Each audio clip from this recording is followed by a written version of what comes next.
The Rebel Capitalist Show. All right, guys, it gives me a great deal of pleasure to welcome someone back to the Rebel Capitalist Show, a very good friend of mine. He is one of the smartest guys in the entire macro space, that is for sure. His name is Jason Burack. He's with Wall Street for Main Street. Jason, welcome back to the Rebel Capitalist Show. Thanks, George. And you brought me back quickly because I saw you use my Stagflate and Tax and Lie thesis for part 3 of your video from last Friday. Exactly. Yeah. I've been using that a lot lately. Actually, I used it on that video, but I've done, I usually do maybe 5 or 6 interviews per week on other people's podcasts and whatnot. And I've been talking about that a lot lately. I give you credit every time, but you just nailed it. I mean, I don't think I've heard of a term that hits the nail on the head better than stagflate, tax, and lie when we reference what the government's game plan is, or most probable game plan. So I think after that whiteboard video, you reached out to me on Twitter and said, hey, listen, I think what we need to do is we need to tell people how they can protect themselves, how they can build wealth and thrive in a world of out of control central banks and big governments that want to pick their pocket and want to create this stagflate, tax and lie environment. So I said, let's do it, dude. Let's do it ASAP. So you put together just a fantastic chart deck that I'm going to have my editor reference this whole time. So do you want to just start walking us through this? I think this is going to just provide tremendous value to the viewer and the listener. Sure. A little background first for Stagflating, Tax and Lie. This is something that took me over 10 years to figure out, of doing an enormous amount of reading, thousands of articles, over 500 books about business economics and investing, lots of video lectures from the Mises Institute YouTube channel, listening to interviews of over 500 experts, and then just a ton of research and analysis and questioning what I believed, listening to different experts, whether that's Jeffrey Snyder or Richard Duncan, who are not Austrian school or free market or libertarian, and just seeing if they understood certain parts of the global financial system better than I did, and just trying to put all the pieces to the puzzle together. The other important aspect was financial history. Yeah. So history does not repeat exactly, but it does rhyme. And I think that's a common theme, is that governments will tend to go back to similar things that they did in the past, especially from the Great Depression in 1929 and the 1970 stagflation. I think we could get a really bad combination of both. Okay, so we start off with this: how to survive and thrive in a stagflate, tax and lie environment. Appropriately enough, you've got the elephant and the donkey representing the two parties of the political system with their hands in the pockets of the taxpayer. That is absolutely perfect. So why don't you start off with outlining this next page, what books to study about similar periods of currency debasement in history? Yeah, so I think this is important if your listeners want to dig deep on this, is to see how people reacted in the past, whether that was the Weimar Republic, German hyperinflation, or more recently what's happened in either Zimbabwe or Venezuela. And also similar aspects are to socialist countries with Cuba, and Venezuela, where a lot of people there have degrees, they have master's degrees or PhD degrees, and yet their currency is being intentionally destroyed.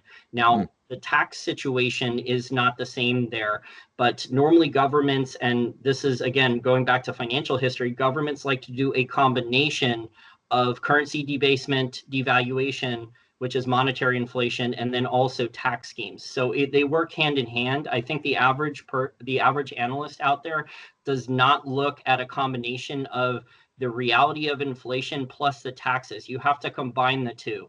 And then once you look at and the lying, they completely ignore that. And correct me if I'm wrong, Jason, but the lying part of your thesis is all about saying the CPI is, let's say, 2% when in reality it's 10. Is that correct? Yes. Okay. Yeah. Yeah. The Chapwood Inflation Index, I don't think they've updated it in 2020 yet, but it was expanding on John Williams' Shadow Stats work. I've interviewed Ed Butowski in the past. So maybe you can have Ed Butowski on for an interview. The Chapwood Inflation Index, he was surveying, I think, twice a year, 500 different consumer goods in every major metro area. And he's been tracking, I think since 2014 or 15, the real inflation rate has been 7 to 14%, I think, in most major metro areas. Yeah, and that sounds right to me, just based on what I buy daily at the grocery store or just out and about. I mean, that seems like it's a much better or a much more accurate reflection than just 2% per year, which is almost nothing. Okay, cool. So going back to this slide here, you want to keep going through. It looks like we've got fiat money inflation in France. So you're really combining just everything that we've seen with hyperinflation or severe inflation in the past. Yeah, so hyperinflation events are psychological and you need velocity of money. But I think it's important to go back with a book like When Money Dies, which is available on audiobook, just hearing the people, hearing the stories of the people in there who were doing foreign currency trading, who are trying to figure out how to grow their income while the German mark was being destroyed. So I think that's something that our listeners are going to have to understand, because what these governments and central banks are doing, George, is financial repression. So the normal safe ways of getting 5 or 6% income in the past by just buying U.S. Treasuries for a retiree and being able to put their savings into something that's quote unquote risk free, Yeah. and getting return in the past and being able to live off the interest from that, those days are gone, because the governments and the central banks, especially the governments, do not want to cut back. So the governments are not sharing in the sacrifice. You're hearing local and state politicians talking about tax increases and property tax increases, whether that's the mayor of Chicago or elsewhere. So, and people are going to be getting less services, less government services for their currency. So they are going to get less, and people are going to have to maintain their standard of living. They're going to have to fight. They're going to have to be entrepreneurial. They're going to have to learn to play offense and defense. And by reading some of these books, whether that's America's Great Depression by Murray Rothbard, which I think is the truth about what really happened in the Great Depression, not, and I'm a history major, not what happened in the generalist history books, or the Forgotten Man. The Forgotten Man by Amity Shlaes is great. That is a great book about what really happened during the Great Depression, how the government was forcing wage and price controls. And if this crisis does continue, George, and things get bad enough, we could have more wage and price controls implemented too by politicians to either buy votes or to try to keep people happy and prevent more civil unrest. Wow. What do you think will be their main point of attack in regards to taxes? Do you see it just straight across the board, or do you see them going a little easy on the income tax and then getting more hardcore with a wealth tax or capital gains, property taxes? What do you see there as your base case? Well, history says they try to target the rich, but normally the rich can avoid the taxes. So it's the middle class that gets clobbered the most, the middle or upper middle or working class that gets clobbered the most with stagflation or currency debasement. Back in the past with gold and silver coins, it was coin clipping and then taxes. But with the current state of the economy right now, because it is a disaster and there is a cash flow problem, I think the easiest targets for governments right now, especially at the state and local levels here in the US, are property taxes for actual real estate owners, because they can't move the real estate. Now, you can sell the real estate, you know this, George, but you can't move the real estate. So property taxes are one thing that I think governments, because they don't want to cut back on their budgets or spending, a lot of government employees are not talking about shared sacrifice.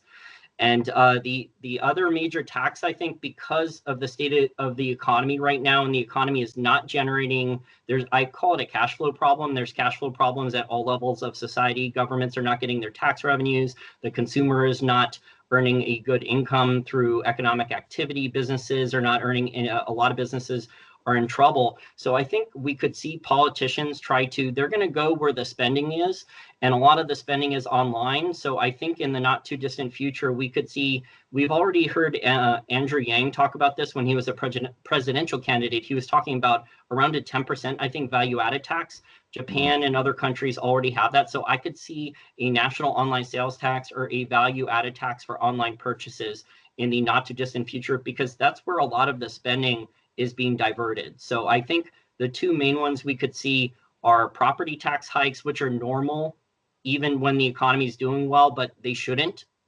hike property taxes right now because of the state of the economy. And then also a national online sales tax or value-added tax for online sales, because that's where the majority of the consumer spending is coming from. Those are great points. I want to unpack the property tax just a little bit further. And I think you and I were talking a couple months ago, maybe it was via Twitter, and you had a fantastic point where, and I think you pointed this out with a news article or something like that. Hopefully this will refresh your memory. But you were talking something to the effect that they're not just going out and saying, okay, we're going to take your property taxes from, let's say, 1.5% to 2%. It's not like in your face. It's more kind of a back door that goes back to tax or stagflate, tax and lie, in the sense that they'll just reappraise the value of the property for a higher level, even though your purchasing power didn't increase. And so they're collecting more property taxes, which is a higher percentage of your overall income, although they're not just coming out and explicitly saying we're increasing your property taxes. Do you remember that conversation we had?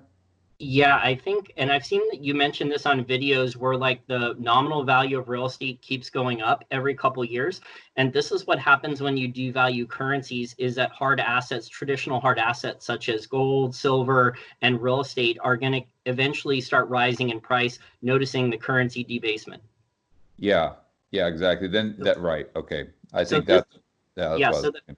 So the mathematical scheme then is they don't have to necessarily hike the property taxes too much. They can hike them a little bit, but if the value of the property is rising in nominal value, they're going to get more of it. Yeah, but just to be clear, for those who aren't following that, Jason made the point of saying nominal. So and why that's so important is because people see the value of their home going up and they think they're just getting rich.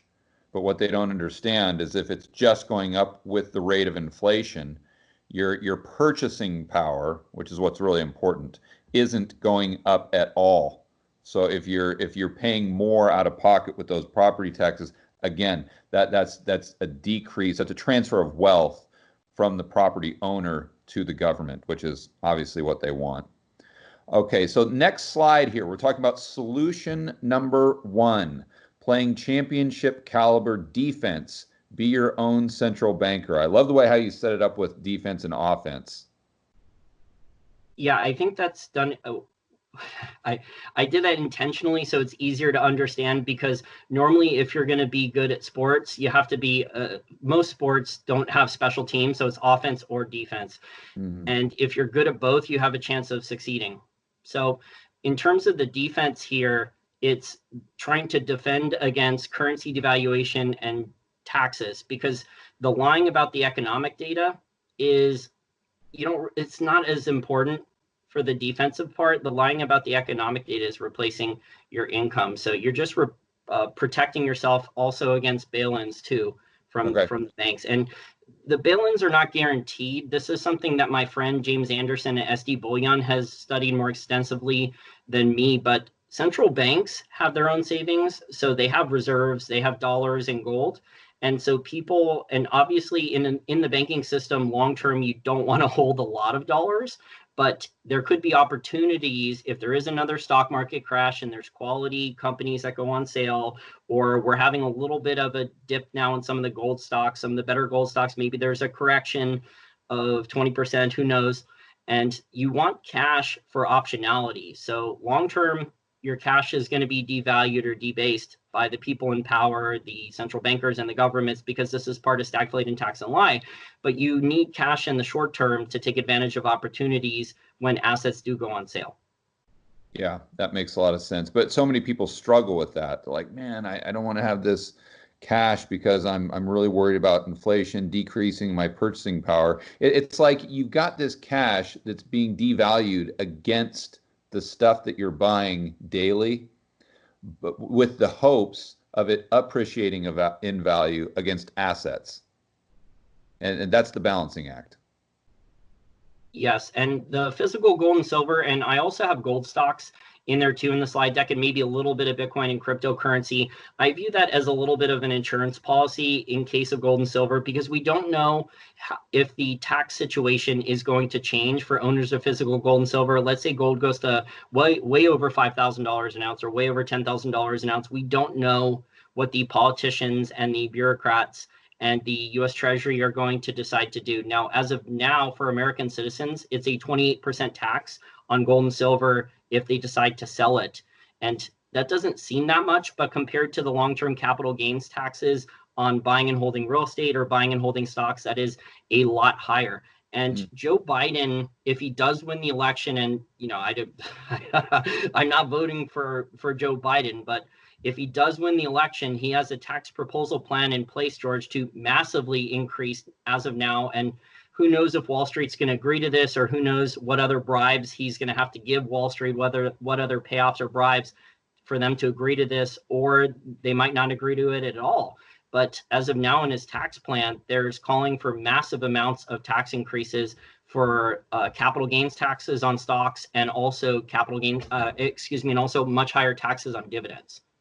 So having savings out of the system and not just all in stocks and all in the banking system is safe. It protects against the tax component, because in an environment with stagflate and tax and lie, the government doesn't want to cut back. And so it's going after anyone with assets. So real estate, like we discussed earlier, or stocks. Yeah. And then you make a point here that physical gold and silver are not investments, especially for American citizens who have metal taxed or at ordinary income, or 28%. Yeah, the point you just made. All right. We go down. The next one is bank bailouts, bank bail-ins, or some combination are all a possibility. Yeah, so I credit my friend James Anderson, SD Bullion, for finding this. Christine Lagarde, when she was the head of the IMF, started putting in these supranational laws, which are above the normal country laws. And this is something that, like the Bank of International Settlements, the IMF, and the World Bank, obviously we're coordinating on, preparing for the next global financial crisis. And there's still the laws on the books of potential bank bail-ins where depositors at US banks are viewed as creditors, unsecured creditors.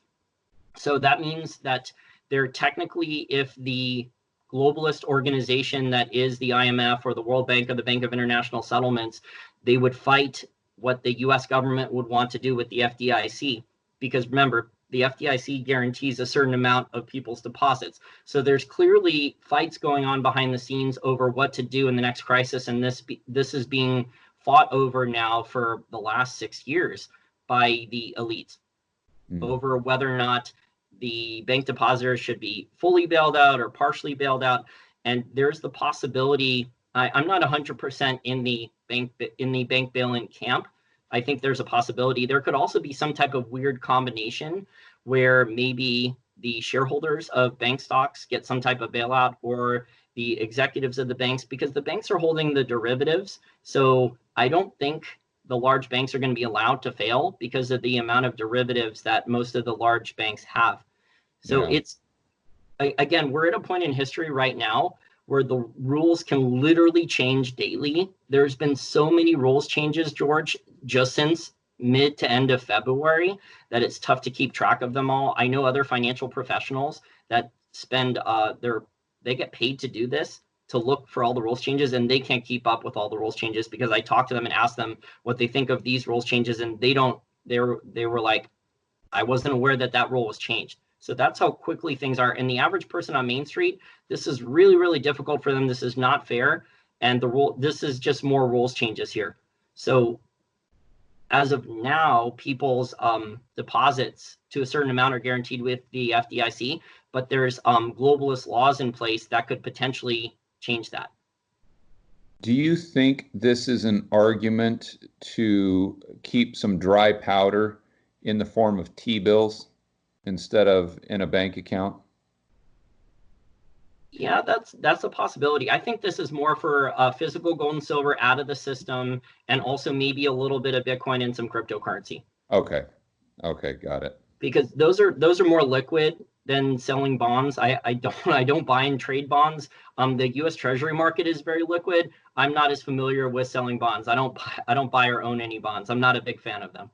Yeah, I mean, obviously I'm not. I think they're in a huge bubble, but for just to keep some liquidity if you're thinking, okay, well, I've got, let's say, $1 million in cash, or I've got 500,000. I'm worried about having all of it in the banking system to where my counterparty is Wells Fargo or B of A, something like that, because of what you're talking about with these bail-ins.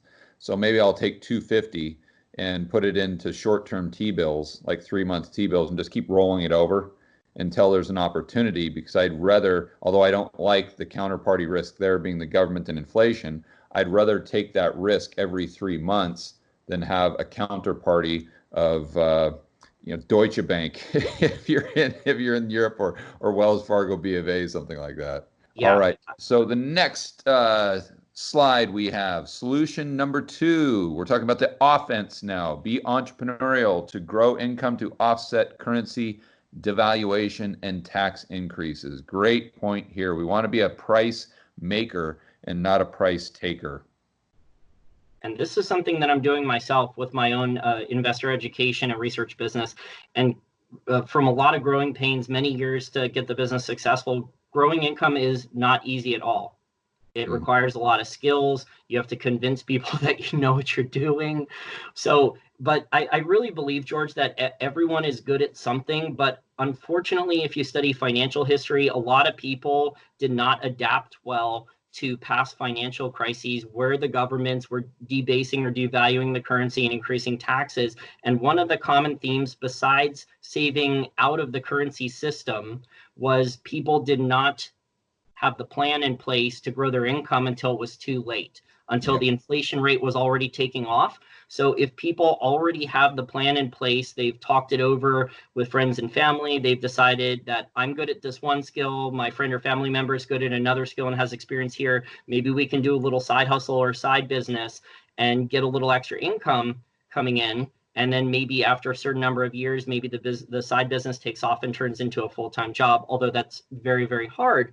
But even a side business or side hustle can help offset that stagflate and tax and lie and help people maintain their standard of living. And unfortunately, George, I think a lot of people who are comfortable now, who are doing pretty well now, they're going to be the target of politicians and bureaucrats, because that's what history has told us, is that initially the politicians do the populist argument that, oh, we're only going to go after the billionaires, we're only going to go after the rich. But what history says is that normally the billionaires or the rich dodge a lot of those taxes and the rules and regulations and the other crazy stuff that politicians and bureaucrats can do. And the brunt of the stagflate and tax and lie, with the extra tax increases and the currency debasement, it falls onto the upper middle class, working class. Yep, that's right. I mean, there's just not, even if they could round up all the rich people, there's not enough money there. I mean, you can tax them 100%, and it's still only going to pay for the government for, what, 3 months or something like that. It's just kind of a battle cry from the politicians just to buy votes, win votes, and people think that all our problems would be solved if the rich, quote unquote, would just share their wealth with the rest of us. And unfortunately, that's not true. We need to grow the pie. We don't need to slice it up and divide it. That's not the answer. As an example, Jason, let's use your Patreon page, and I'd suggest everybody go check it out. Can you walk us through how you started that, and then what your background was and what your experience has been so far, so other people that are maybe thinking about doing that with whatever skill set they have? You know, as an example, I've got a real good buddy who's been selling cars, and he's really, really good. But I have been trying to get him to start a YouTube channel to teach consumers how to buy a used car. He's just got so much knowledge in that area. And whether you're a dentist, whether you're a teacher, whether you sell cars, no matter what you do, to your earlier point, you've got knowledge and information that other people don't have and that they actually want. How did you set up this Patreon page? What was the genesis, and how has it gone so far? It's gone very well in the last 6 to 8 months. It's really taken off. A lot of it's because you've been promoting my work. Yeah, well, I'm glad to, because it's fantastic information. But as far as someone setting up a Patreon page for themselves or monetizing a YouTube channel, how would you suggest they go about that? Well, first you have to put in the work. You have to add the skills. So I have listed here on the slide that there's a lot of cheap ways now to learn. So there's used books. Hardly anyone wants to buy used books anymore. Those are really cheap. Libraries are giving them away. There's audio books, YouTube videos, podcasts. You have Udemy, Khan Academy, Masterclass, Skillshare, plenty of other places to learn for free or cheaply, but it's hard work. It's hard work learning or mastering or even becoming pretty decent at new skills. It's hard work starting a little side business and growing income. And the tough part with me was I was always doing the research and putting in the hard work. It was just tough figuring out how to get people to chip in and pay for it. And the problem is, one of the problems, George, honestly, is YouTube, because it's really tough to consistently grow your channel, add new subscribers, and the Google AdWords revenues on YouTube are extremely inconsistent. So at one point I was earning over $2,000 a month from Google AdWords revenues on YouTube. And this was around the 2016 election. And then they took it down to almost zero with no warning. So so YouTube, I think the way to use YouTube is like as a loss leader for content marketing.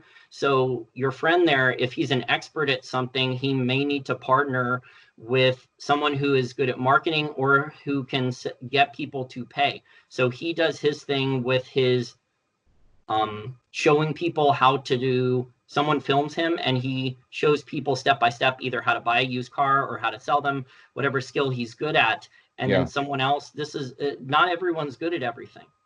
So I didn't have all these skills. I had to read a lot of extra books about marketing. It was trial and error. It was very difficult for a long period of time. I mean, I was working day jobs and hustling with side projects and hustling with part-time work while I was building this business on the side. I worked day jobs I did not like in the financial industry with bosses who hated everything I said. Yeah.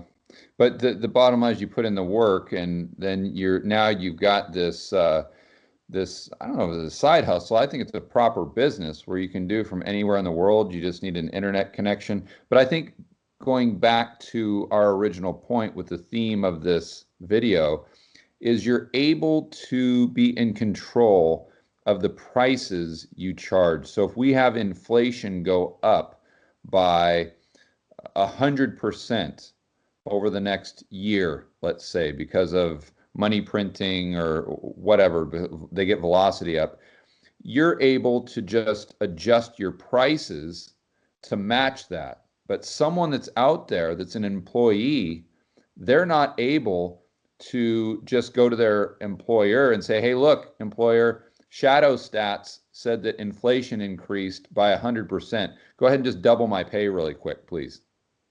Yeah, and I totally agree, that's George. the difference here that I really want to drive home with everyone listening to this. Yes, also taxes can be increased, and I'm anti-fragile in the sense that I have over 1,000 people now per month chipping in a little bit. Yeah, that's fantastic. So if a couple people cancel or it's money is tight and a couple dozen people cancel, I'm not financially ruined. So this way I get to provide value to people at a reasonable price. I'm not overcharging anyone. My newsletter is not $5,000 a year or higher or anything like that. I'm charging $5 a month. Now, like you said, if inflation does get a problem, then I might hike my prices just a little bit to offset some of my costs. But overall, I want to keep the content and the research affordable because that's one of the goals of my company. The goal of my company is to take all this difficult to understand stuff through financial history and listening to all these experts and all these books and put it into much easier to understand terms. And that's how I came up with Stagflate and Tax and Lie after many years of research and listening to experts and studying financial history. Yeah, one thing I want to add really quick before we move on is you were talking about how it's a lot of work to do this research, which it absolutely 100% is. But I would also encourage people to think about what they enjoy doing. And I'll use myself as an example. In 2012, as you know, I didn't know anything about macro. I didn't know what the Fed was. I didn't know what a yield curve. I mean, absolutely zero. But I just really dove into it because I loved it. I absolutely loved every minute of listening to whatever audiobook, whatever YouTube video, podcast, you name it. It's just what I did. So if I was in the shower, I was listening to a podcast, a macro podcast. If I was eating dinner, if I was on an airplane, if I was jogging, if I was at the gym, that's just what I was always doing. That's what I wanted to do. You didn't have to force me. That's what my preference was. So when I started this YouTube channel, when I go on here and talk to people like you or do the whiteboard videos, I would be talking about that stuff regardless of whether or not I had a YouTube channel. It's just having the YouTube channel lets me talk about it with other people who are like-minded. So yes, it is a lot of work. That's for sure. When I do a YouTube video, especially a whiteboard video, it takes about 12 hours. But as far as, if you can find a niche that you really enjoy, then it makes it so much better, and it makes everything much more fun, while at the same time giving you a hedge against inflation and everything that we've been referring to. So I'll set that aside from now. I think everyone gets it. Now, you've got some books here oh, good. You've got books to go along with what we were just talking about. Okay, fantastic. And what I would add to this too, if people are interested, is a YouTube channel called Miles Beckler. Really good guy, a buddy of mine, and he gives away all his content for free. So if you're thinking about starting a blog, a podcast, a YouTube channel, definitely start there. Miles Beckler is the guy's name. And then final thoughts. Do you want to go over that quickly, Jason? I know you're a little short on time. Yeah, so studying financial history, with whether it was the German hyperinflation, the Weimar Republic, or Zimbabwe, or Venezuela, there was a lot of people who actually were good at one or both, at one or the other. Normally it was growing income. So people, for a while, they were good at growing income. They were not good at playing defense. It's very tough to have both skills. And this is something that in financial history, when you study like past Great Depressions and what the politicians decided to do here in the US with wage and price controls, how FDR, because there was too much deflation, he ended deflation very quickly by changing the rules. And at this point, George, until the economy gets back to producing normal levels of cash flow, all that's left is bailouts and rules changes. So people have to understand that they're going to have the skills here for offense and defense. But studying financial history, this is something that people did not have both of. So it's a lot of work to put it in to grow your income and to understand financial history. The defense part, if your listeners have savings, the defense part is going to be a lot easier. The growing the income part, especially if someone already has a good job, that's going to be tougher, because that means then that they're not going to be able to take as much time off to maintain their standard of living, and they're going to have to replace the purchasing power and the income that's going to be stolen from stagflate and tax and lie, from currency debasement and higher taxes. It's an important point you brought up about employees. So if people are earning a high income right now, even people earning 6 or 7 figures a year, they're going to be the target probably of politicians and bureaucrats with higher taxes. So just because Trump is talking about a temporary payroll tax doesn't mean that that's going to last very long. And things could reverse very quickly depending upon who wins the election, or a year or two from now, you could see a lot more taxes layered on. But also too, Jason, they changed the CPI metric they use for the tax brackets. So yes, I've seen that video. It's an excellent video. The other part about financial history, George, is the wage and price controls. So a lot of people are not aware of this, but you had the Smoot-Hawley Tariff Act. So we're in a situation now where the US and China are going to be going tit for tat, back and forth, a game of retaliation. So all of whether it's global currency debasement, different countries devaluing their currency, higher minimum wage laws, retaliatory tariffs, all these things are going to put higher costs in the global supply chain. And right now, the global economy is not producing the same level of goods and services it was prior to February. So there's going to be more currency and credit chasing the same or fewer goods and services. And if you add in taxes too, that's going to be stagflationary. Not for every single item, because in the Austrian School of Economics, there's the Cantillon effect. And the Cantillon effect means that prices do not rise evenly. It's whoever's getting the currency and credit first. So a lot of that currency and credit is going into certain asset prices. It's going into certain consumer goods, whereas other consumer goods, there is no demand for right now because people don't have discretionary income or they're practicing social distancing. Jason, I appreciate your time. I know you got to get on to other things today. So for my viewers who want to find out more about what you do and the research that you put up on Patreon, where can they go to check that out? Just go to the Wall Street for Main Street YouTube channel. There is over a decade worth of free content there.